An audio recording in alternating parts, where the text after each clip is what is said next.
Halo teman-teman, selamat datang kembali di Ruang Kelana. Masih melanjutkan perjalanan sebelumnya dari negeri di atas awan Citorek Gunung Luhur, kali ini kami bersiap kembali ke Tangerang melalui jalur yang berbeda dari saat berangkat. Jika sebelumnya kami melewati jalur Tangerang, Tiga Raksa, Tenjo, lalu Jasinga, untuk perjalanan pulang ini, kami memilih menyusuri jalur selatan, melewati Baya, Rangkas Bitung, hingga akhirnya kembali bertemu di Jalan Provinsi Tiga Raksa. Setelah cukup menikmati pemandangan lautan awan di Citorek, kami mulai menuruni kawasan Gunung Luhur. Di sepanjang jalur penurunan, terlihat sejumlah lubang-lubang bekas tambang yang tersembunyi di balik pepohonan. Berdasarkan informasi yang kami temukan, kawasan ini memang pernah menjadi wilayah penambangan emas. Aktivitas tersebut konon sempat dikelola oleh PT Antam. Namun setelah operasional dihentikan, sebagian aktivitas penambangan dilakukan secara tidak resmi oleh masyarakat sekitar atau ilegal. Yang tersisa hingga hari ini hanyalah lubang-lubang besar yang menganga, tersembunyi namun nyata.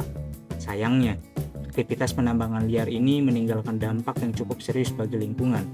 Struktur tanah menjadi tidak stabil, resapan air terganggu, dan di beberapa titik berpotensi memicu longsor, terutama saat musim hujan tiba. Belum lagi kerusakan vegetasi yang membuat kawasan ini perlahan kehilangan fungsi alaminya sebagai penyangga ekosistem. Ironisnya, semua ini terjadi di tengah bentang alam Gunung Luhur yang sebenarnya masih begitu indah. Keindahan yang berjalan berdampingan dengan luka lama yang belum benar-benar pulih.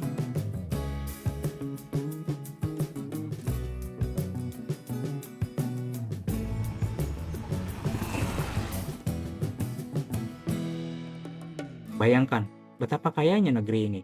Di balik gunung yang menjulang dan hutan yang rimbun, tersimpan emas dan berbagai kekayaan alam lainnya, bahkan tanpa harus dicari terlalu jauh. Alam Indonesia sudah menyimpan sumber daya bernilai tinggi di dalam perut buminya sendiri. Gunung, hutan, dan tanah di negeri ini bukan hanya menyuguhkan keindahan, tetapi juga menyimpan potensi yang luar biasa besar. Potensi yang seharusnya bisa dikelola dengan lebih baik agar manfaatnya benar-benar dirasakan tanpa harus mengorbankan kelestarian alamnya. Perjalanan di jalur ini terasa cukup menyenangkan. Kondisi jalan yang relatif mulus membuat kami bisa menikmati pemandangan sekitar. Tak heran jika jalur Citorek ini menjadi salah satu favorit saat touring. Banyak yang memanfaatkannya untuk menikmati dua destinasi sekaligus. Pagi hari menikmati lautan awan di Citorek, lalu melanjutkan perjalanan menuju pantai selatan. Pantai Sawarna menjadi tujuan yang paling sering dipilih karena jaraknya yang relatif dekat dari sini. Karena itu jalur ini dikenal sebagai jalur Sawarna via Citorek.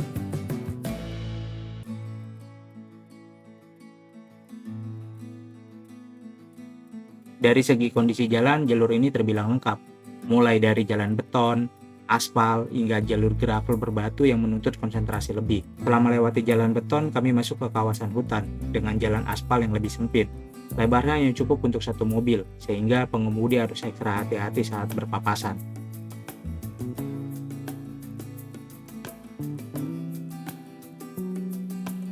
Selepas jalan beton tadi sebenarnya ada dua percabangan. Yang kanan itu jalannya agak rusak dan yang sebelah kiri ini yang kita lalui jalannya aspal.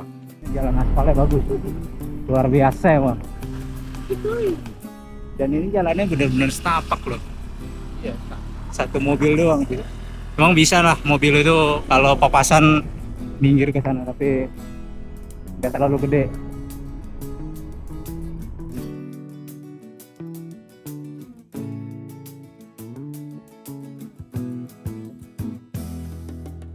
Ini jalannya agak rusak. Bisa Pak, yuk. Bisa Pak, ayo Pak. Walaupun kondisi jalan aspalnya relatif mulus, di beberapa titik terdapat kerusakan. Biasanya terjadi di area yang sering tergenang air, di mana aspal mulai terkelupas dan perlu diwaspadai saat melintas. Selebihnya, jalan kembali mulus lagi. Dan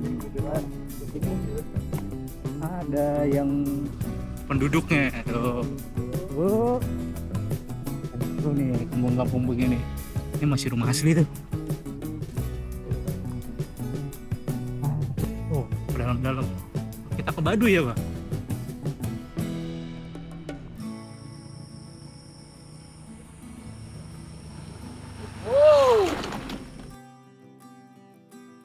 Semakin dalam kami menyusuri kawasan hutan, pemandangan di sepanjang jalur ini terasa semakin memikat. Jalan aspal setapak membelah rimbunnya pepohonan, membawa kami masuk ke suasana yang jauh lebih tenang. Suara serangga terdengar samar di antara hutan, berpadu dengan cahaya matahari yang menembus celah-celah dedaunan. Suasana ini menghadirkan rasa takjub, membuat siapapun yang melintas secara alami ingin memperlambat langkah dan menikmati setiap bagiannya.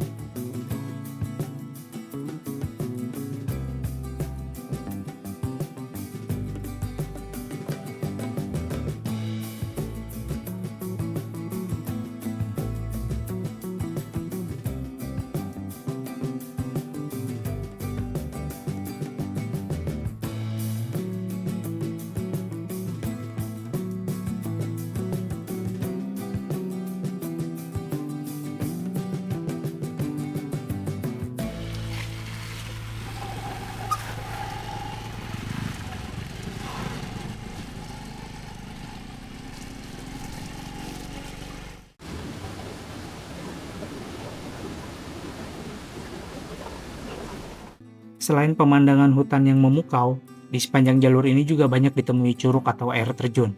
Istilah curug itu sendiri berasal dari bahasa Sunda yang berarti air terjun atau aliran air yang jatuh dari ketinggian tertentu. Nama curug sudah lama digunakan oleh masyarakat setempat untuk menyebut sumber-sumber air alami yang muncul di kawasan pegunungan dan hutan. Tak heran jika di jalur Citorek ini kita bisa menemukan berbagai curug, mulai dari yang kecil dan tersembunyi, hingga curug yang sudah dikelola oleh warga lokal sebagai tempat singgah atau wisata alam. Salah satunya adalah Curug Kadupuna. Curug ini terletak di Desa Sukamulya, Kecamatan Cibeber, Kabupaten Lebak, Banten, dan menjadi salah satu air terjun yang mulai ramai dikunjungi wisatawan setelah viral di media sosial karena keindahan dan suasana alamnya yang masih asri. Keberadaan curug-curug ini menjadi bukti betapa kayanya alam di kawasan ini, di mana hutan bukan hanya menyuguhkan pemandangan, tetapi juga sumber kehidupan bagi masyarakat sekitarnya.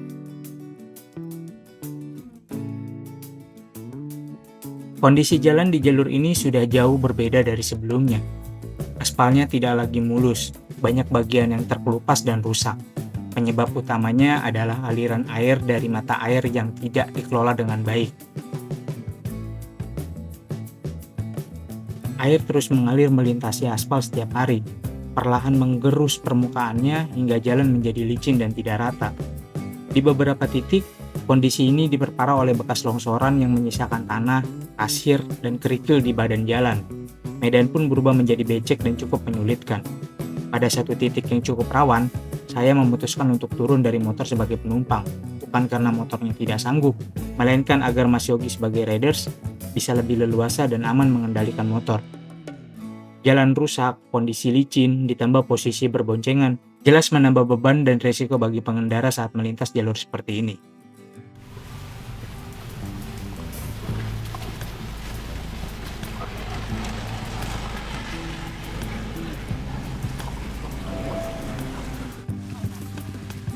Jalannya tuh hancur karena air ini. Ini mata air gitu. Karena nggak ada saluran apa-apa. Di situ langsung mata air itu. Nah, itu mata air langsung turun, terus nggak ada saluran, jadi jalannya hancur aspalnya. Parah sih. Mantap. Ini ada sini longsor. Ada sih. Wah, bagus.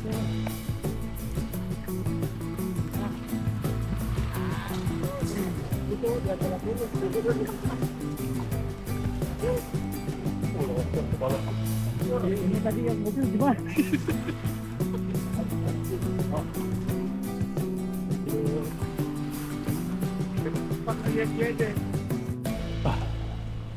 Ini sekarang treknya berubah jadi jalan bebatuan, aspalnya rusak. Tadi aspalnya bagus, bentar doang ini. Karena tadi ada mata air di situ, terus nggak ada saluran airnya. Nah, ini halus. Terus yang tadi pas di sebelah sana itu di mata air itu ada longsoran juga. Kalau bawa mobil hati-hati aja sih. Nah, ini jalan halus lagi tuh. Sama seperti kondisi sebelumnya, kerusakan jalan akibat genangan air hanya terjadi di beberapa bagian saja. Setelah itu, aspal kembali mulus. Ada air lagi nih. Tapi ini jalur airnya ada buangan ke sono soalnya. Kalau tadi nggak ada buangan, mata air deh. Iya. Namun kali ini, ruas jalan yang mulus tersebut tidak berlangsung terlalu panjang. Tak lama berselang, kondisi jalan kembali berubah. Aspal yang tadinya menemani perlahan menghilang, berganti dengan jalan bebatuan dan kerikil. Seperti yang sudah saya sampaikan di awal, jalur ini memang benar-benar paket lengkap. Jalan beton ada, aspal ada, dan kini jalur gravel pun menyambut perjalanan kami. Justru di titik inilah sensasi jalur ini terasa. Perjalanan menjadi lebih menantang dan lebih seru. Jalannya belum diaspal nih. Ini masih rintisan karena masih batu-batu kayak begini tuh. Ini udah diaspal, terus aspalnya udah rusak jadi begini. Karena itu kayak ada bekas-bekas aspalnya juga sih tuh. Mudah-mudahan sih nanti di aspal jadi lebih bagus. Lagi nih. Ada Avanza, orangnya kayak yang FWD juga sama tuh. Nih. Ya sebenarnya mobil bisa-bisa aja sih naik sini. Cuma tadi yang pas di atas tuh kalau papasan puyeng juga karena jalurnya lebih sempit daripada jalur yang ini. Jadi mau ngebanting ke kanan takut jeblos, ngebanting ke kiri jurang. Ini kayak skillnya kudu, jam terbangnya kudu tinggi. Nah ini bawah nih kayaknya. Ini pohon apa Di jalur ini? gravel ini kondisi jalannya justru cukup lebar, tidak seperti jalur sebelumnya. Di sini dua mobil masih bisa saling berpapasan. Namun jangan salah, meski lebarnya memadai, jalur bebatu ini benar-benar mengocok perut. Nah, ini Kecepatan udah pun tidak bisa pesawat. dipaksakan, bukan karena jalannya sempit, melainkan karena permukaan yang berbatu menuntut kendaraan melaju dengan lebih pelan-pelan dan hati-hati. Di kondisi seperti ini, tekanan angin ban juga perlu diperhatikan. Jalur berbatu membuat ban bekerja lebih keras, begitu juga dengan rem dan suspensi. Kurang lebih itulah yang kami rasakan. Ban mulai terasa tidak nyaman, seperti ada yang kurang pas. Diduga tekanannya berkurang. Akhirnya kami memutuskan untuk berhenti sejenak, mengecek tekanan angin ban sekaligus mengistirahatkan rem sebelum melanjutkan perjalanan. Ini motor suspensinya kayaknya udah diedit semua. Gue air terjun bagus tuh. Jadi kita dari sono muter nyampe lah di sini. Dan jalannya itu mantap luar biasa. Mau ke Sawarna. Lanjut. Ayo ya. Yuk.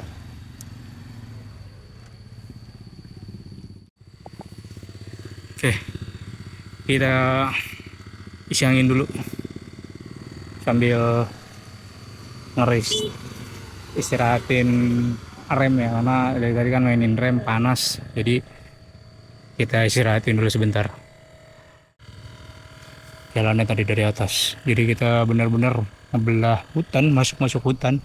Dan ini kalau jalurnya itu diaspal sampai kayak tadi gitu ya, yang dari jalur sono, wah itu enak sih, mantap sini, luar biasa. Kita gas lagi. Dan ini jam 8, setengah 9 kurang ya. Elevasinya terus turun. Tadi dari 800 ini ke 300.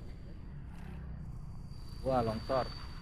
Setelah cukup berjibaku melewati jalur gravel, kami akhirnya tiba di jembatan Bantar Karang. Jembatan ini menjadi penanda berubahnya karakter jalur yang kami lewati. Jembatan Bantar Karang merupakan akses penghubung di kawasan Lebak Banten yang melintasi Sungai Ciliman. Sejak dulu, jalur ini digunakan sebagai penghubung antar wilayah, termasuk saat kawasan ini masih aktif dengan aktivitas penambangan. Hingga kini, jembatan ini tetap berfungsi sebagai jalur vital bagi warga dan pelintas, sekaligus menandai berakhirnya jalur ekstrim dan dimulainya jalan beraspal yang lebih bersahabat. Nah, ini naik nih, kita udah beda punggungan nih. Tadi punggungan situ, terus balik lagi punggungan sini nih, kita belok. Ini udah beda desa, tadi kan ada batas desanya tuh. Jalannya mulus lagi halus.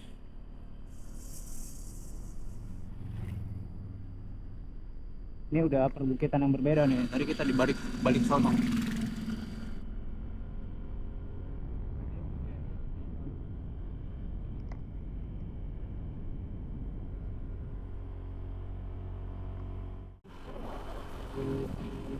Nah tuh tadi tuh kita lewat sono belakang, wah itu jajaran bukit-bukit itu tuh tadi hutan-hutannya tuh mantap ya. Wah. Selepas melewati jalan perkampungan, kami akhirnya masuk ke Jalan Bayah Cikotok, salah satu jalur utama di selatan Banten yang menyimpan banyak cerita perjalanan. Jalur ini pernah menjadi bagian dari rute Bentang Jawa. Ya, betul sekali, Bentang Jawa, perlombaan sepeda ultra jarak jauh yang membentang dari Anyer di ujung barat Pulau Jawa hingga Banyuwangi di ujung timur. Secara kontur, Jalan Bayah Cikotok ini didomisili jalur naik turun. Ada bagian yang terasa landai dan nyaman, namun tak sedikit pula tanjakan dan turunan panjang yang menuntut pengendara tetap fokus. Spalnya relatif lebar dan terbuka, menjadikannya jalur utama aktivitas warga, sekaligus penghubung penting antara wilayah pedalaman dan pesisir selatan Banten. Di titik inilah perjalanan mulai terasa berbeda, bukan lagi soal menaklukkan jalur ekstrim, melainkan menikmati ritme jalan panjang yang membawa kami semakin dekat ke Jalan Raya Bayah.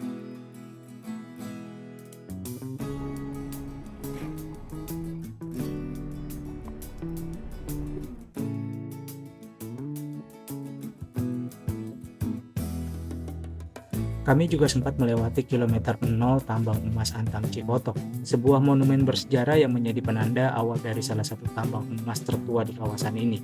Tambang emas Cikotok sendiri sudah beroperasi sejak era kolonial, dimulai oleh perusahaan Belanda pada pertengahan 1930-an, dan sempat berhenti saat Perang Dunia II.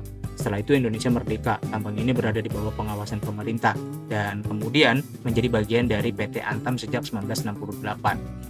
Kilometer 0 ini bukan sekedar titik koordinat, melainkan simbol sejarah kejayaan tambang emas di Cikotok yang pernah menjadi bagian penting dari perekonomian lokal dan bahkan untuk memberi warna dalam cerita panjang pertambangan di Provinsi Banten. Selamat jalan. Wah ini jalannya putih. Wah antri kita. Antri dulu guys. Kita antri dulu. Antri ini antri kita. Waduh antri kita. Karena jalannya sedang dicor. Itu ada pelangnya juga. Kita antri, yang satu sedang dicor, jadi satu jalur doang. Oke, kita lewat.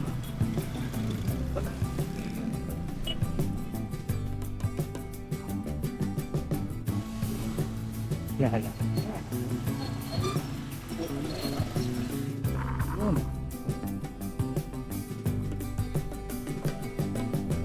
Sampai depan kita dulu kayaknya. Hah? Bola. Iya, bola apa ini?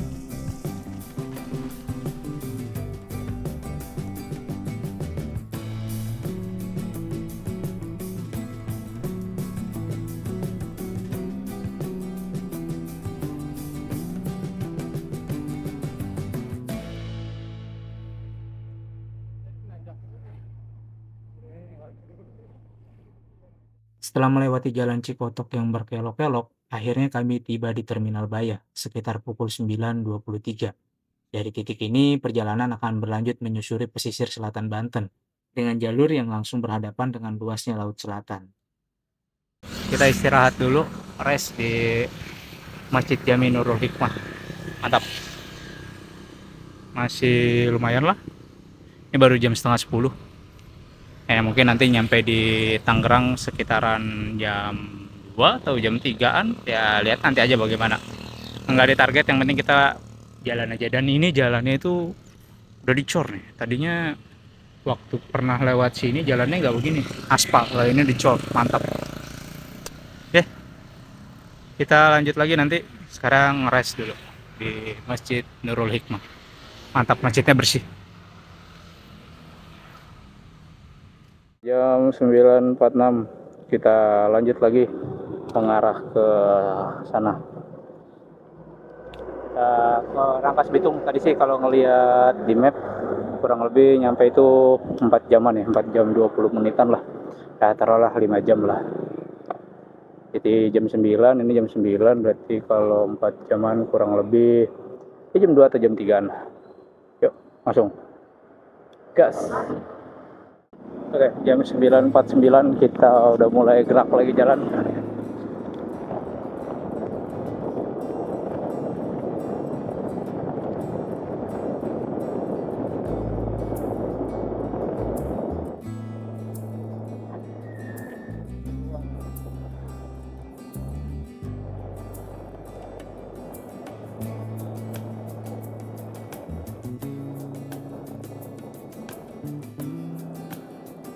pasar.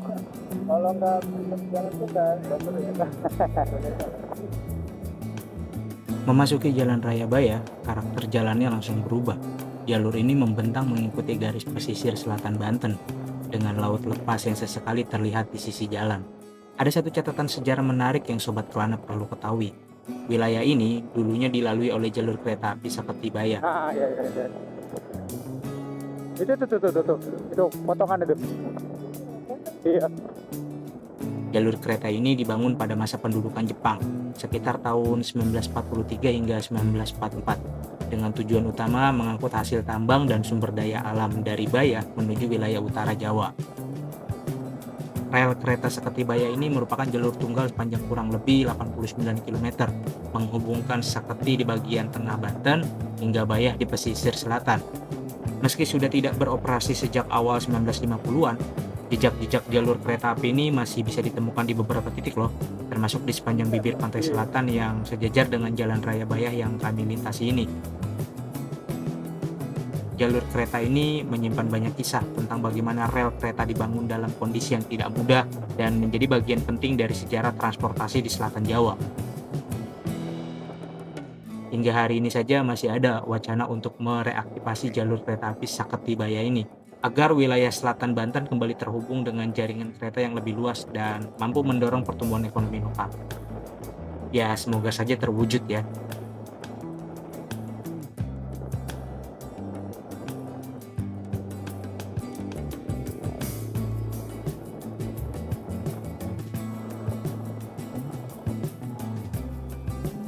Jalur Baya di sepanjang pesisir selatan ini selalu punya cara sendiri untuk menyambut siapapun yang melintas. Di beberapa titiknya, jalan masih dalam proses pengecoran, membuat pengendara harus bergantian melaju dengan sabar.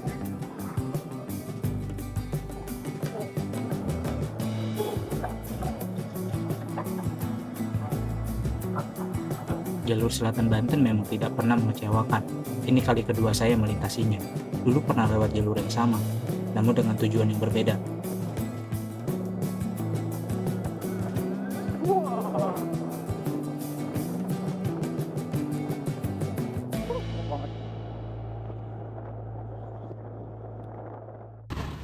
Sono dari arah Baya, kalau ke sono ke Bongan, ini lurus. Kita arah ke Malimping, ini pertigaan nih. Kita ke sana. Oke, sih jauh dulu. Jam 10.32. Gas lanjut.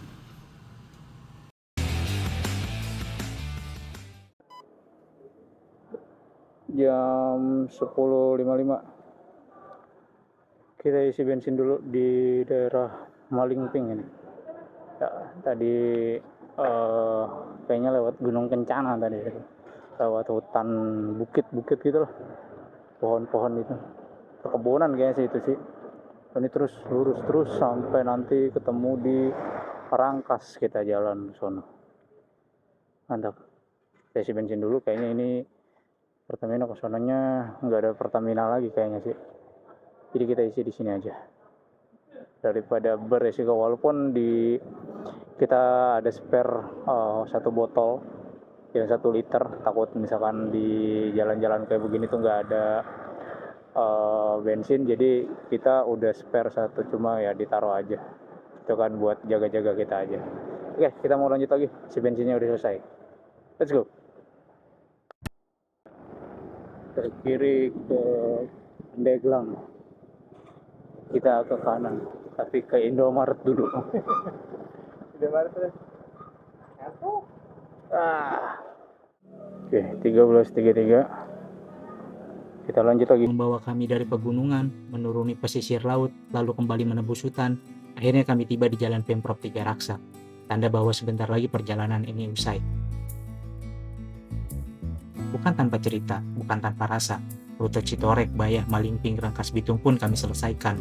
Setiap tikungan menyimpan kisah, setiap jarak memberi jeda untuk berpikir. Dan seperti semua perjalanan, ia harus berakhir agar cerita baru bisa dimulai. Sampai jumpa di perjalanan berikutnya, di cerita yang berbeda. See you!